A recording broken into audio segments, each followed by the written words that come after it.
ಮಹಾರಾಷ್ಟ್ರ ರಾಜ್ಯದ ಔರಂಗಾಬಾದ್ ಜಿಲ್ಲೆಯಲ್ಲಿ ಇರುವ ಅಜಂತಾ ಮತ್ತು ಎಲ್ಲೋರಾ ಗುಹೆಗಳು ಭಾರತದ ಪ್ರಾಚೀನ ಶಿಲ್ಪಕಲೆಯ ಅತ್ಯಂತ ಅದ್ಭುತ ಕೃತಿಗಳಾಗಿವೆ.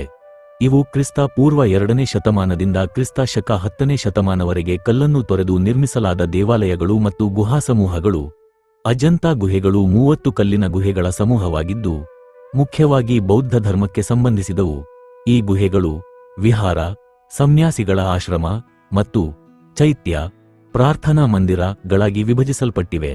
ಅಜಂತಾ ಗುಹೆಗಳ ಗೋಡೆಗಳ ಮೇಲೆ ಜಾಟಕ ಕಥೆಗಳು, ಬುದ್ಧನ ಜೀವನದ ಘಟನೆಗಳು ಮತ್ತು ಪುರಾತನ ಭಾರತೀಯ ಸಮಾಜದ ದೃಶ್ಯಗಳನ್ನು ಚಿತ್ರಿಸಿರುವುದು ವಿಶೇಷ.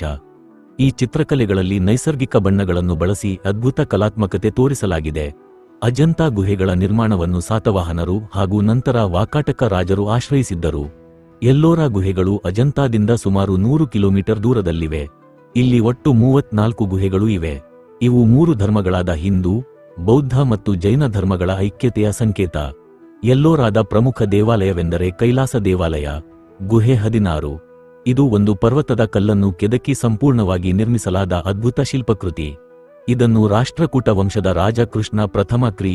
ಶ. 8ನೇ ಶತಮಾನದಲ್ಲಿ ನಿರ್ಮಿಸಿದರೆಂದು ಇತಿಹಾಸ ಹೇಳುತ್ತದೆ. ಎಲ್ಲೋರಾ ಗುಹೆಗಳಲ್ಲಿರುವ ಶಿಲ್ಪಗಳು ಶಿವ, ವಿಷ್ಣು, ಪಾರ್ವತಿ ಹಾಗೂ ವಿವಿಧ ದೇವತೆಗಳ ರೂಪಗಳಲ್ಲಿ ಅತ್ಯಂತ ನಿಖರವಾಗಿ ಕೆತ್ತಲ್ಪಟ್ಟಿವೆ. ಜೈನ ಗುಹೆಗಳಲ್ಲಿಯೂ ತೀರ್ಥಂಕರರ ಸುಂದರ ಮೂರ್ತಿಗಳು ಕಾಣಸಿಗುತ್ತವೆ.